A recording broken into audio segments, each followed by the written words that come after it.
up, guys? Chris Brandt. My name is Dan Adams. Matt Ince. Keith Curtis. Cole Wilford. Brock Butters. Garrett Sessions. I'm Andy Thomas, and I love to party. Well, KLIM is a power sports company. That's what we specialize in, whether it's motorcycles or dirt bikes or snowmobiles. And a lot of us at KLIM have been affected in some way or another by an avalanche fatality or a tragedy. So as we got to thinking about this, we realized that we may have a way to impact this. We can affect this. Today we are in South Fork, Colorado. We came down to Matt Ence's place at Mountain Skills to do a level 1 avalanche training, and I'm joined with the KLIM Backcountry Team. I'm surrounded by a bunch of people who are all very experienced in backcountry and very experienced in avalanches. But we all want to refresh and increase our knowledge and hopefully inspire others around us to do that. These guys are really good about spreading this message, and I think together we can help those people around us and other people in the industry understand the importance of avalanche safety. At KLIM, we see the snowmobile industry as a big family, and as such, we want to protect that family. So for us, avalanche safety is a huge part of what we do, and part of what we're doing here this week, joining forces with our backcountry team, is to not only further our education, but also show that we all need to partake in training and make sure that we take the right skills to the backcountry.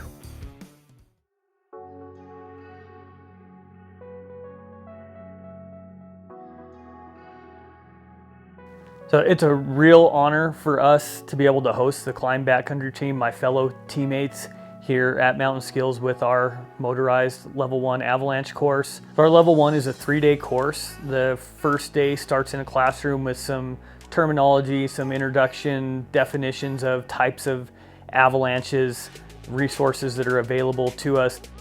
Then we get out on the snow and we do companion rescue, making sure everybody is efficient with their gear and able to save a life and lead a rescue. Oh, I've got a visual.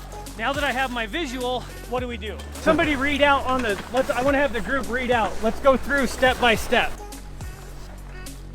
The second day, we go over avalanche terrain in the classroom, do a few exercises. We learn how to plan for our trip, how to assemble a group, and then we go out on the snow. We're measuring slope angles, we're guessing what those are. That way we can recognize what avalanche terrain actually is in the field while we're riding.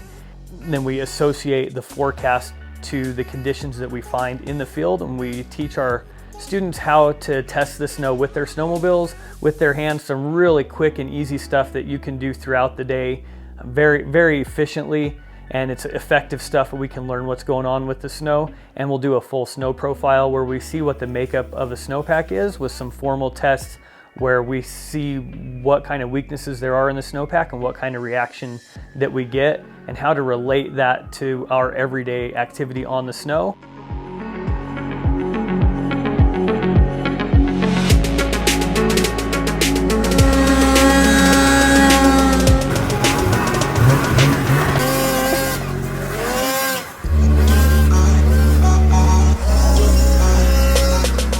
Our third day is really my favorite part.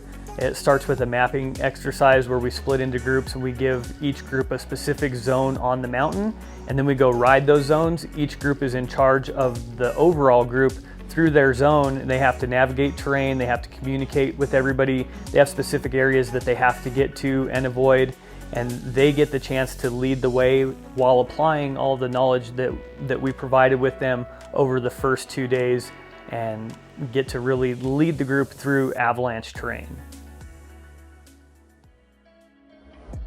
I think one of the misconceptions when we talk about avalanche safety or education is that it's just this boring program that is just about the science of snow, and this is fun. Like these 3 days are a blast. Not only are you getting educated, but you're having fun and you're setting yourself up for many, many years of safe snowmobiling ahead. I'll guarantee you that you're going to take this course and your only downfall to all of it, your only regret will be that you didn't do it sooner. Don't think for a second that taking a motorized curriculum course is this sit around a classroom the entire time, you don't learn anything, you come out and you didn't really have any experiences. We can turn this type of training into something really enjoyable for you and your riding group. We're riding through these trees, and all of a sudden, like, the unthinkable happens. It avalanches in the trees, and I'm in it, and it was just this crazy, helpless feeling.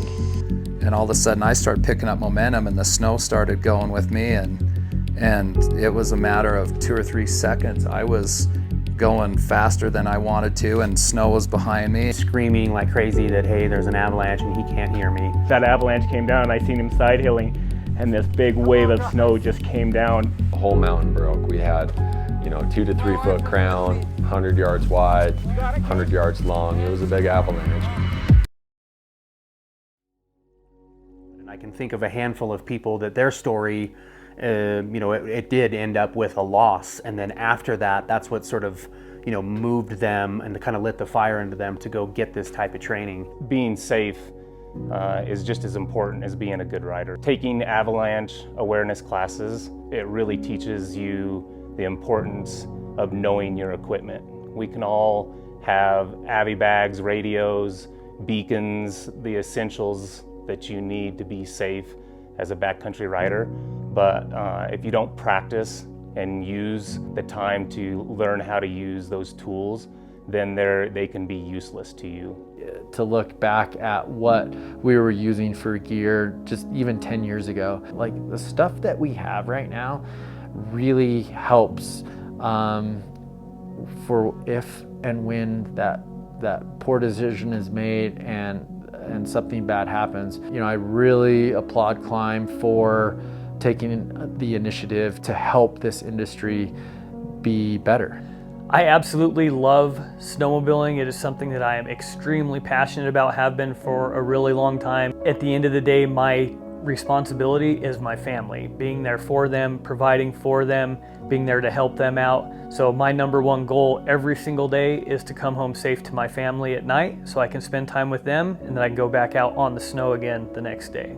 I think it's really amazing that Matt gets to do something that he's so passionate about, but at the same time, every time he's out on the snow, there's always that aspect of Mother Nature showing her face out there. We were together for a few years before he got buried, and until that happened and he had to come home and look me in the eye when I was holding our 2-month-old daughter and tell me what had happened. Ever since then, that's when his passion came to learn more, to be educated more, and to share that education with people. And even up until this day, our girls are now 9 and 7, and avalanche safety is a passion of our entire family. When we go out as a family ride, our girls wear their beacons. We hide beacons for them so they can find them. And it's just something that's become a huge part of our family, and it all stems from that day when he was able to come back home to me, because that doesn't always happen. I don't want to raise our girls alone. I don't want to be alone. And when people come into our store, they say, oh, I'll get my beacon. I'll buy a beacon next time. We're not going to really ride Abby terrain today. What people don't understand is the minute your sled is on that groomed trail, you're in Abby terrain. Matt not coming home, to me, that's not an option. And I think it shouldn't be an option for any family member. That's why it's important to have the education, to have the gear, to wear it properly, and know how to use it.